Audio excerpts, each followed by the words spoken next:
Hello and welcome. I'm Sheila Mguire, Senior Fellow at the Aspen Institute's Economic Opportunity Program. We are so pleased that you are joining us at the Workforce Leadership Café, the fifth and final in a series of conversations with partners we have worked with over the past 2 years that have sponsored Workforce Leaders Academies. In the chat, you'll see a link to our partners, as well as a link to more information about the academies. In short, the academies are a 10-month peer learning community of leaders across the institutions that make up local workforce ecosystems who come together to learn about workforce development through the lens of systems thinking, racial equity, and personal leadership. The fellows together have what for them is often a rare chance to step back from the day-to-day, to look together at the local ecosystem, and through a systems thinking lens, really develop recommendations for what they think could lead to a more effective collaborative system. But before we start and get into what I think is going to be a great conversation, I just wanted to do a quick review of our technology. All attendees are muted. We welcome your questions. Please use the Q&A button at the bottom of your screen to submit and vote questions. We encourage you to share your perspective. If there's anything relevant you'd like to put in the chat as we're having this conversation, please feel free to do so. If you have any technical issues, there is an email. We can solve them perhaps in the chat, or an email address that you can reach out to. This is being recorded and we will post it to our website and share it with you. Closed captions are available. Please click the CC button on the bottom of your screen. And for those of you who after 45 minutes say, I want more, we are staying on for another 15 minutes just to chat. So just if you want to chat more with our speakers or chat more with each other, then just do feel free to stay on. So that being said, let's I cannot tell you how thrilled I am to have the three people we have here today.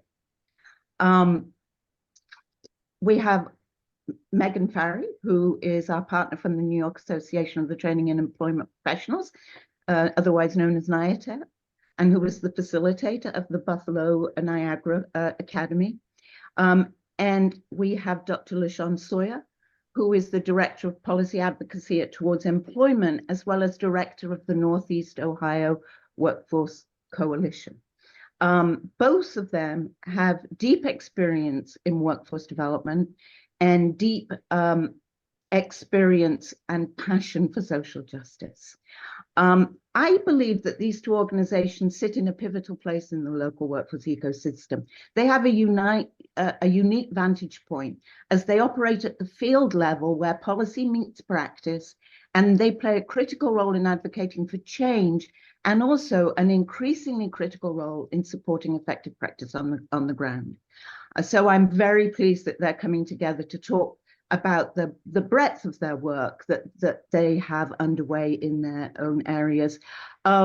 We are really looking forward. We are really pleased Abby's joining us too, because Abby's also at the bridge of practice and policy.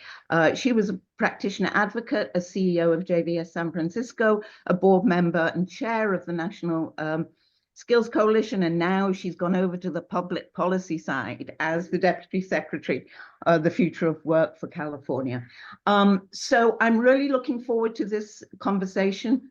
We really believe in our work, as we've talked in our recent blog, that developing the human infrastructure at the local level can foster a more collaborative and innovative system. In fact, without it, we won't get there. So over to you, Abby. Thank you so much, Sheila. And I'm really excited to be here today. And I'm excited to learn from Dr. LaShawn and Megan about a topic that's very close to my heart: how we develop staff and how we build capacity in workforce organizations, both in the public sphere and in the community-based organizations.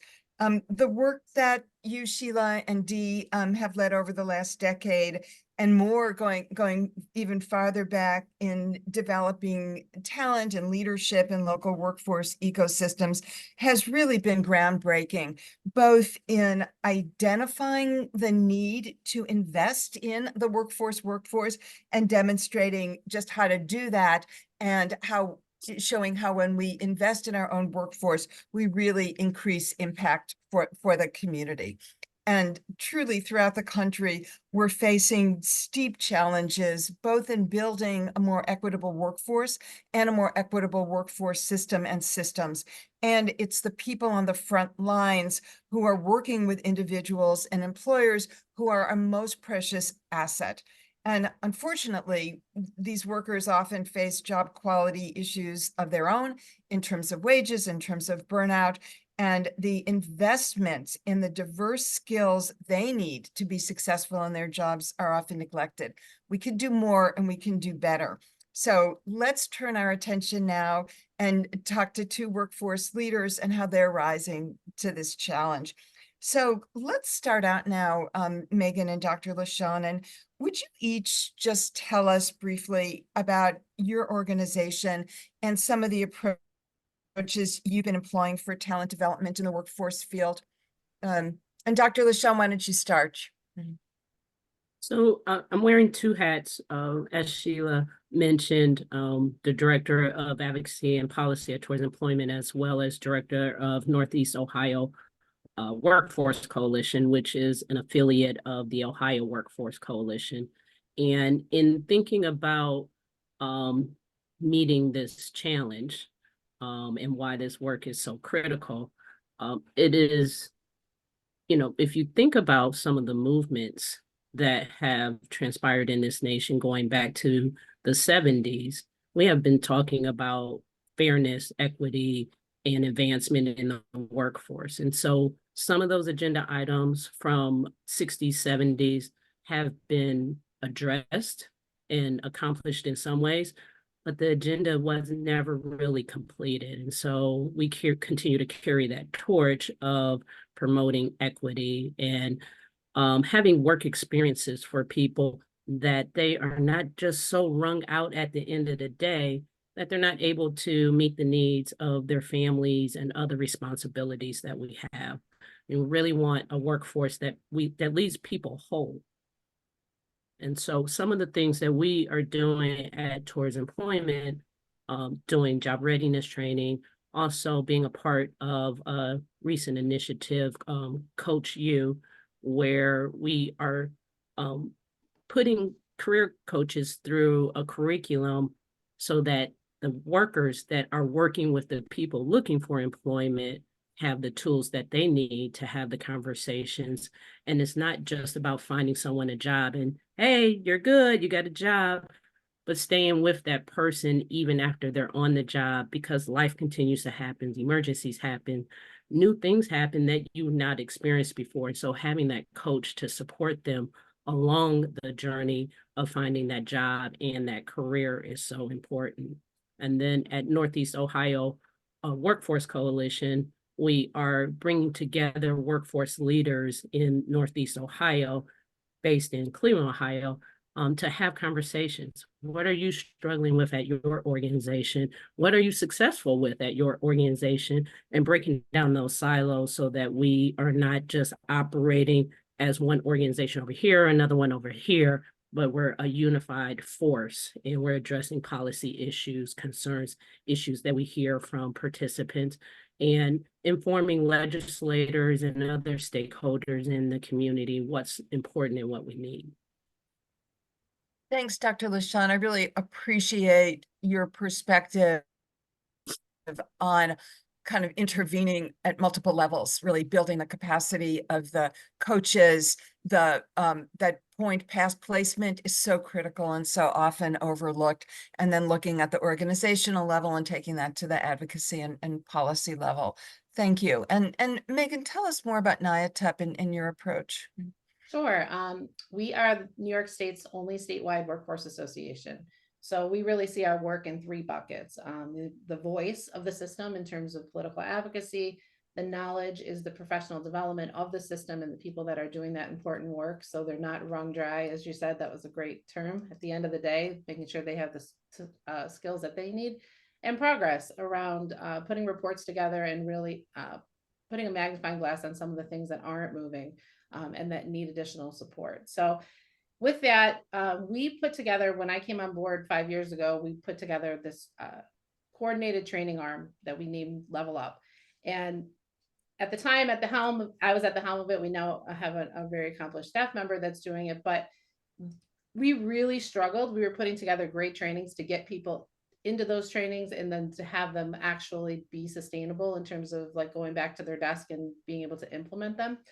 And through the success of our Workforce Advocacy for Policy and Advocacy, Workforce Academy for Policy and Advocacy, the little tongue twister there, we really started to see the value in doing cohort-based training, and shifted our model in the last year. So this upcoming year, we're going to actually run 4 academies. What we're able to do then by putting together statewide coalitions is really get people understanding where they sit in the ecosystem and how to partner with each other. So the value that we have as an association to be able to have people on the ground that understand how to work together and have some common nomenclature around the work is really proven to be very powerful. So we obviously continued the Policy and Advocacy Academy, which they'll be graduating tomorrow. We're very excited. And then we had a pilot run of a workforce accelerator for leaders of color. And this was a pilot program that we've done. We're halfway through the program in partnership with Cornell University. And the idea here is to be able to network our individuals that are leaders of color in the system already, to give them the tools to build better pathways within the system, to get, to better understand the challenges that they had and better recognize what we need to do as a system to make individuals more successful. And we have an academy that we just got funded for that'll be soon to be named, which will be on the Labor Market Academy with Labor Market Intelligence Academy that we'll be doing in partnership with the Corporation for a Skilled Workforce. Yes, it's a big deal for us. Labor market, understanding how to use labor market and how to leverage it is really important. So we're partnering with them for Buffalo and Detroit. And then we are also going to be offering another cohort of our Aspen Workforce Leaders Academy. Anyways, the whole, not a commercial for us, but really understanding that we're trying to address all of these different pieces of the work that we know are so important in a different kind of way, to get people really personally attached to the work and personally attached and networked into a system that they feel like they're actually a part of a career pathway of themselves. Boy, that is so comprehensive, Megan. And the attention, I mean, when we talk about driving towards equity, investing in leaders of color is just so critical. And I know throughout my own career doing direct service, running organizations, and now at the state, having labor market information is one thing, but really being able to use it in a very practical sense, I think is a skill that's hard to develop. And it's often, those are often the emails that people neglect, in the frenzy of the day, just the report on where the labor market is trending. You both alluded to this in your earlier remarks, but say more about why you think this work is so critical and how you think it can make a difference, and maybe some ways in which you've seen it already make a difference in terms of organizations, in terms of outcomes, and in terms of systems. I don't know, whichever of you wants to speak. Go ahead. Megan, go ahead. Go ahead. Oh, so I'll say, because we're talking about the academies, what we've really been able to selfishly been able to do is to get folks motivated and mobilized on the ground faster by doing these trainings and getting them networking together. So as a advocacy association, it allows us to mobilize and move people quicker through the work. And we really do see us. We see that the sector really needs to be modeling the equity work and the commitment to it, and we're doing our best to make sure that we're getting all the voices being heard and doing it the most positive way. I agree. I think regardless if you're in New York, if you're in Ohio, those same values are why we do this work.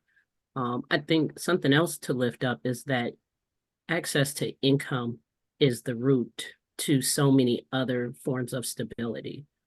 It impacts housing, it impacts the ability to have childcare, it impacts access to possible benefits from the job, and so many other things. And so looking at workforce of not just getting someone a job, but sustaining a family, allowing people to make their own decisions and chart their paths, particularly around the racial equity, having salary equity and fair wages allows for generational wealth to even be a topic of discussion within families. And so this work is not just for that individual, but it impacts that family and that community in so many ways. And I know as I listen to you say that, Dr. LaShawn, I'm kind of imagining and would like to learn more about the ways in which you train and inspire your staff and the staff of the organizations who participate in the training to have that deeper, broader view of the work that they do and the impact that they have, which is also, I think, hard for people to hang on to, you know, when they've got 100 emails to respond to and, you know, they're dealing with so many different pressures. Agreed. You know, this work can be intense and you're kind of have your head down and you're like the next person, and you look back, the line is long, you're like the next person. But I think living in both lanes where you are providing quality service to the individual, but also living in the policy and advocacy lane helps you to say, I need to address these immediate needs because policies don't always turn over quickly. And so it's value in having workforce development programming, but it's also value in saying, what's down the road? How can we look deeper at the systemic issues and impact the overall system? And so they can't exist without each other. And we need everyone to live in both of those lanes. And sometimes you live in both lanes and both are valuable. Yeah, and I think the way you're both talking about the training that you're doing in your communities in your state and kind of defining and probably in many ways creating a broader ecosystem, breaking down silos in ways that probably encourage, I'm assuming and hoping they encourage a different kind of cross-fertilization and awareness, as well as just on the ground referrals.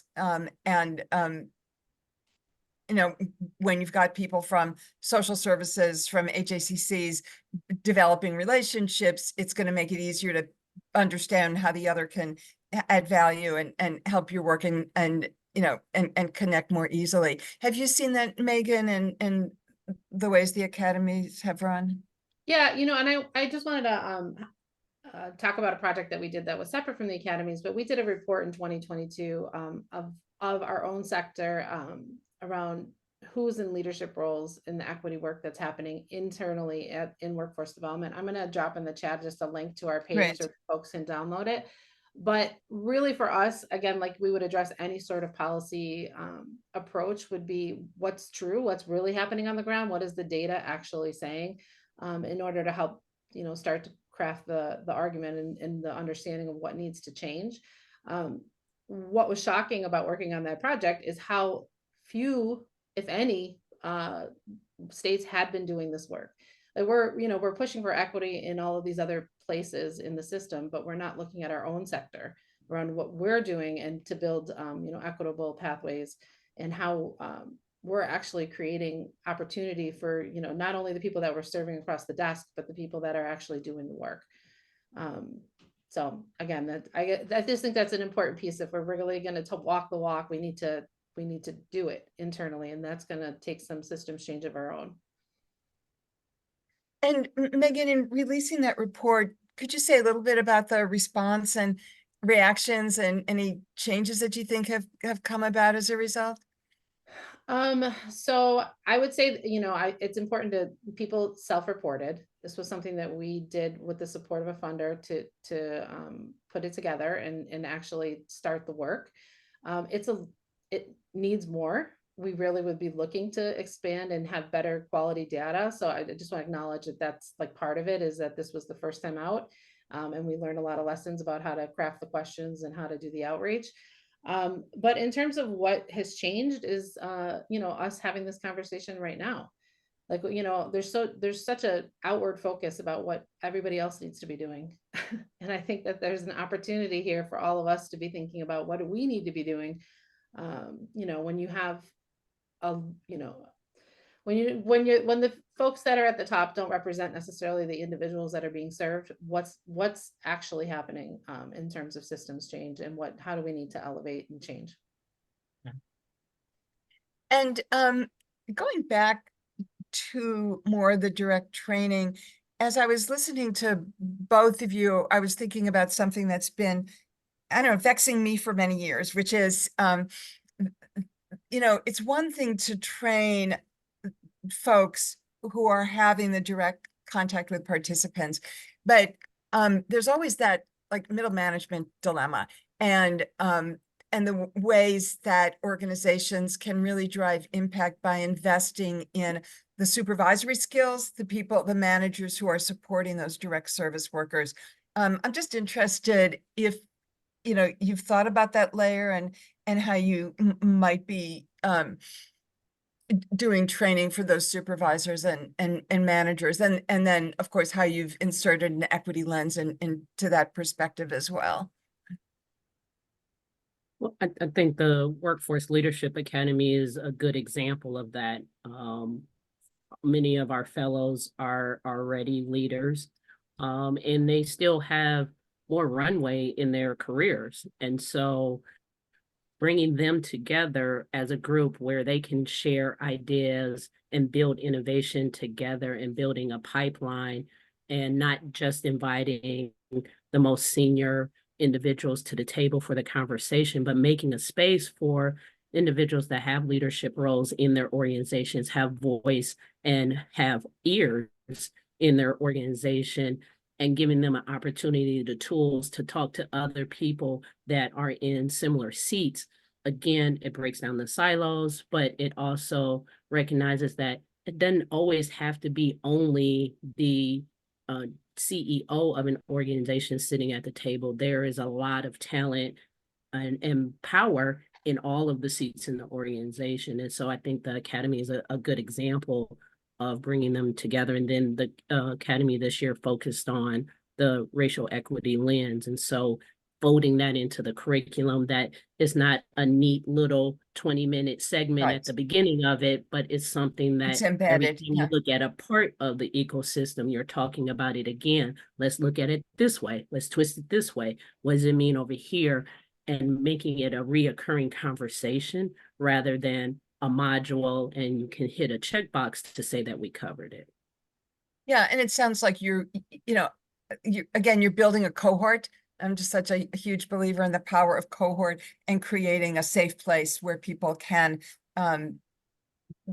build their skill and build their power, and really experience their power in a way that they see themselves as having that kind of impact.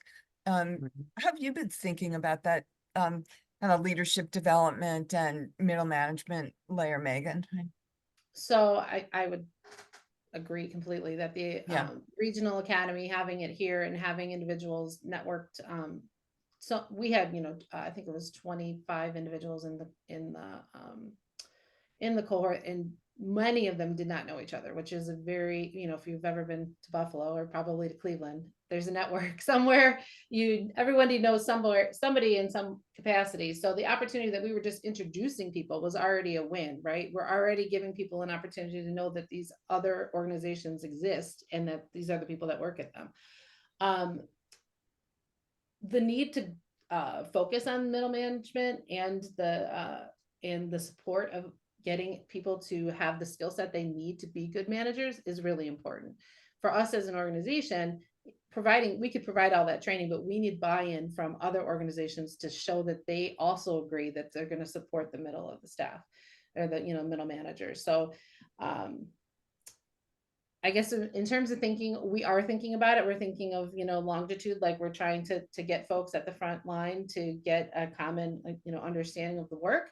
And then what we'd like to see is to be able to have a better focus around the and support financially from our partners and our funders to invest in that middle of the organization training, to recognizing that the more we strengthen people with individual individual understanding of how to operate in their own ecosystems and how to work together, we all benefit from that. So I'll say we're thinking about it. We would love to have more investment in it. And Megan, you raised the all important topic of funding. So let's switch gears and talk about funding. Could you both talk about the funding that's currently available for investing in that workforce, both in the public and private sector? How have you supported this amazing work you're both doing? And then we'll go on to talk about like how we can figure out more, right? But how are you tapping funding now? I can share in a local example. Deaconess Foundation here in Cleveland, Ohio, was able to adjust their funding to look at overhead and capacity building in a different way. And that was really helpful for the organizations doing workforce development, that recognizing that, yes, it is about the training, but it's also about the capacity to, think about what needs to be done as the next step. It's not just delivering the training, but also to have the right staffing pattern so that you can be successful and not running so bare bones that all of the dollars only go into the training, but understanding that the training has to run by an organization. And so we appreciate rethinking how funding has been allocated from past years, instead of just saying, well, this is the way we've always done it, we're going to keep doing it the same way, to take that pause and say, yes, this is how we did it. Let's reflect, and how do we move forward in the best way? And so we're appreciative of those thought opportunities to look at things differently and understand the challenges that we face currently, and not only factoring that off of historical models that may have been great and useful at the time, but that reevaluating and being agile then allows the workforce development organizations to be agile as well to the needs of the individuals. And have you been able to tap public sources for the work you're doing in the staff development and training? So we also I talked about Coach U, where that's a sector partnership with Ohio Means Jobs and local partners, where that coaching aspect came together. Again, looking at collaboration, looking at how the service delivery model can be impacted to lift up not just those looking for employment, but the quality of the training programs that are being provided. And Megan, you've mentioned some of the funding that you've tapped. Could you say more about both the public and private sources of funding and how you've developed them to support the really impressive scope of work you're doing in this arena? Well, we are a membership organization, so our one of our revenue streams is membership, right? So the more we can provide value in terms of the advocacy side to our members, that really is the driver that brings in income from that. And then philanthropy support to do a lot of the work that we're doing. So a core constituents of our members are the 33 workforce boards, though, and they are obviously receiving the WLAcafe funding around each of their local regions. So it's sort of that, roundabout way, right? So they're receiving funding, and then they're sending their staff to funding. But as we know, flexibility is a huge piece and a huge limitation in terms of how to upskill both the people on, everyone that on the frontline staff that are doing the work, and all the way up the organizational ladder there. So in terms of what we would like to see, have better access to, would be around flexible funding. We don't receive any public funding directly as an association. And just continuing with that line of thought, Megan, and then I want to ask you for your perspective on this also, Dr. LaShawn. What kinds of policy changes could you see in public funding at the federal or state level that could enable deeper investment?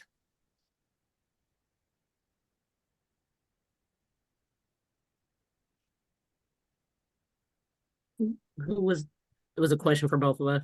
Yes, please, and no easy answers. I appreciate that.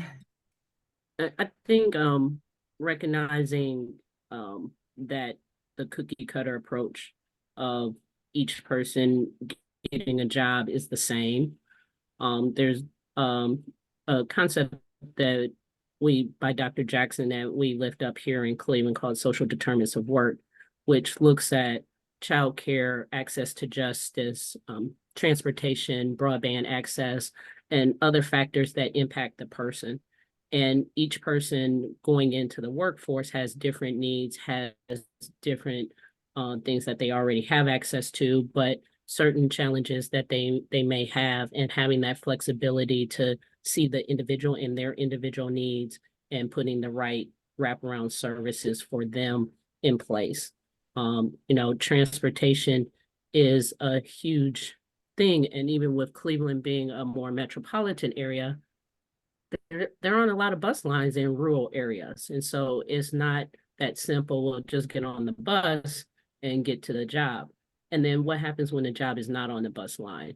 And you have individuals trying to sustain transportation to employment through rideshare services. And so understanding the individuals and the community that they live in, what you would do in a city population is not the same that you're going to do in a rural population, and having that flexibility to understand the needs of the community, but most importantly, the needs of the individual, and really debunking the myth that we have to fix the worker.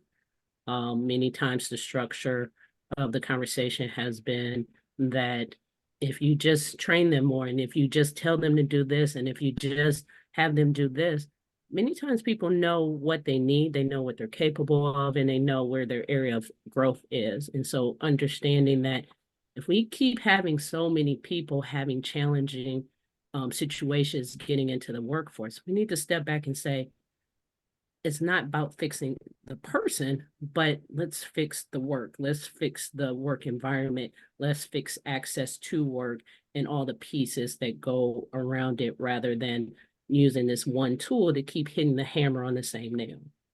Yeah, and putting the onus on the individual when Exactly. the challenges are systemic and also just built into the nature of work. I'm glad that Dee posted the social determinants of work. That's something I'd certainly want to look into. Does that come with any funding?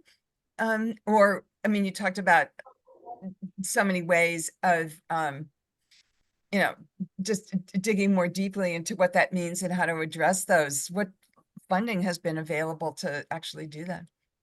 Well, Or should where could funding come yeah, from? I think that's probably there should be. And I Yeah. think, the conversations with funders to understand that this notion and misbelief that people just don't want to work. And there's more to that story. We have to peel back the layers to understand that, and understand what that means to have a 2-hour bus ride and stop at the daycare to drop off one kid, and don't let it be a family to have kids that are different ages that need to go to 2 different locations. That's 2 stops, then to get to work, be to work on time, and then flip that whole routine on the way home. That doesn't include laundry, that doesn't include dinner, that doesn't include sleep, just understanding the whole person. And I think what you're also getting at that I know I've been thinking a lot about lately is some of the really deep inherent challenges in the career pathway work we all embrace. I'm doing a lot of work in California around healthcare workforce and, career advancement. And it's easy to talk about, well, if we want a CNA to move up, then, he or she, mostly a she, just can then become an LVN and an RN. And it's not so easy. I mean, just as you're talking about with, a 2-hour commute, dinner to get on the table. I mean, when,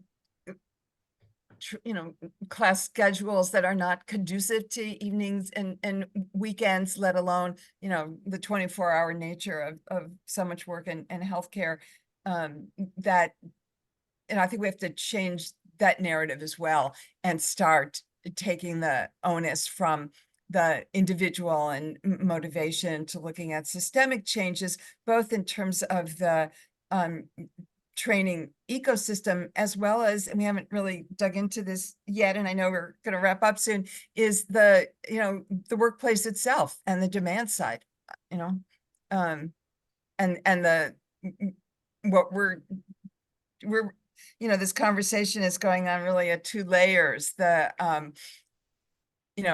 our organizations and the workforce system as a, set of workplaces, but then there is the broader workplaces that our participants and clients work in. And, there's so much, we're talking about levers of change within workforce organizations. There's so much more to be done, and would be interested actually in if and how you incorporate this into any of the academies of training, is making changes on the demand side, employer changes in the nature of work and wages, and more flexible scheduling that can make work more humane and family sustaining. I mean, I would be remiss to not take this, opportunity to get everybody that's on the call that you all have a voice and a perspective of the work. So everything Dr. LaShawn shared is correct. But in order to mobilize and to break good policy, we need to hear from all of the voices that are in the system, and they're telling the story about the individual with the flat tire that's losing their job. And right now, WIOA is under its reauthorization process right now. And I just encourage all of you to, if you have associations or you have people that are doing the work at that level, to if they ask you for a story, please provide it, because the policy is being driven from the understanding that legislators have of the problem. And if they don't hear about why it's not working or how to improve it, it'll be the same old routine here. So in terms of what, your original question was what, public policy would need to change here, is that I don't have an answer for that in some way other than more flexibility and people being able to address the needs of human beings that they're serving versus this statistic. But it won't happen unless there's a collective commitment to telling the stories of those people that you're serving. Yeah, and could we even imagine, you mentioned WIOA reauthorization, a universe in which WIOA had some, dedicated funding for staff development and capacity building. I think something to put on the list and think about. And you talk about storytelling, Megan, and I mean, the power of people in direct service organizations talking about the real lives of their participants, and how these policies and how this funding affects them can be so powerful in, talking to legislators and their staff and in advocating for change. And then one more question, just as we wrap up here and take questions from the audience. We're talking about stories. We're talking about, I always think a lot about the power of narrative. What do both of you think we have to do to change the narrative to make funders, both public and private, and I think the community overall, appreciate the importance of investing in the workforce? Do we need to talk about it differently? And if so, how? Right.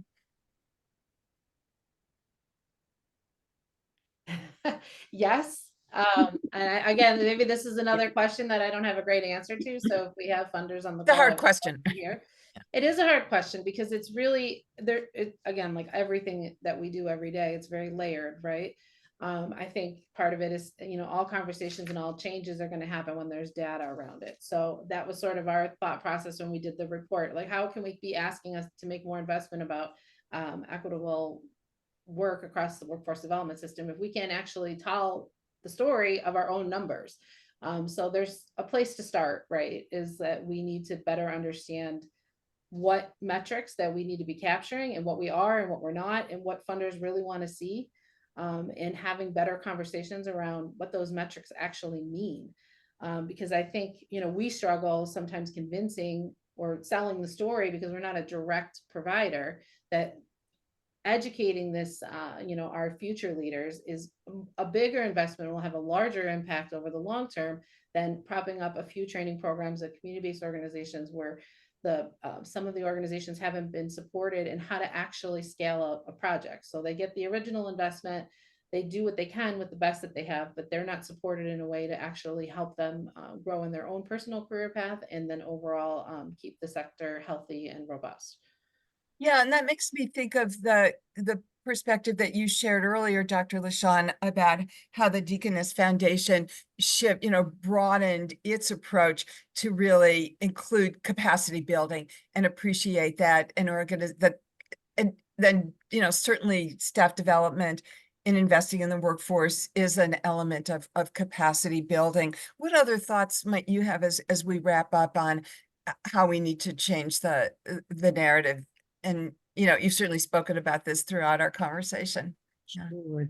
Yeah, I think just knowing that work has been different and will continue to be different. And the years of 30 years at the auto plant and the gold watch just is not what work looks like now. And being flexible and understanding that individuals are not staying at one particular location. You get in there and then you stay, and then whatever you have to put up with is what you put up with because this is where you're going to retire. The entire retirement structure is different. How people view work, their responsibilities outside of work. Many times you have individuals taking care of generations ahead of them and generations behind them. And so just understanding that it's, I said it, before, the cookie cutter approach, each employee is not the same and there's different needs. And, just thinking about it's not just offering something to everybody the same way, but understanding what that means for them individually and giving that employee a voice to say, this is how I want to participate in this, and being comfortable with that dialogue. This, I'm going to talk to you because I'm in charge. It just is not, we're seeing that it doesn't work in the schools, it doesn't work in the communities. So it's not just a workforce issue, but looking at collaborative conversation where everyone at the table has a say. And I think that's important. And just, as we mentioned with the examples of funding, being willing to look at a different structure, even if what worked before did work, always being able to look at it and say, how can we distribute this in a different way to meet the needs of either the organizations or the individuals that they're serving. And making it safe to do things differently and to take risks. And sometimes that means not getting it right the first time, right? And we want to create space to do that. Well, I want to thank you, Dr. LaShawn and Megan, we could keep going. I know that we want some time for audience questions. Sheila, I'll turn to you for that. Certainly, I think we have just a couple of minutes, but I want to remind people that keeping an eye here on the questions, remind people that we're hanging around, those who want, for another 15 minutes after, so we perhaps can answer any questions there, as we literally have 1 minute left. And I guess in conclusion, I'm so struck by the question of the importance of collaboration and what you were just saying, Dr. LaShawn, and the question of the voice, Megan. And I just feel that we are in that collaboration grows at the speed of trust. And how can you create community? And that's what I'm hearing from our speakers as a field. How can we create a community that has a voice, that has an identity, that has the support and decent jobs themselves to be able to do what is clearly such a complex function in our society? So for those of you who want to stay and chat, we are taking questions. So just stay put. There will be, for those of you who are exiting, please do. There's a little survey as you leave. Of course, everyone's surveyed all the time now. So hang around. If you have other questions, do stay and we can have some more discussion. Otherwise, thank you all. This is our fifth and final discussion. There are videos of the prior discussions up on our website, and we look forward to further conversation about this critical issue. Thank you all. Thank you, Abby. Thank you, Dr. LaShawn. Thank you, Megan.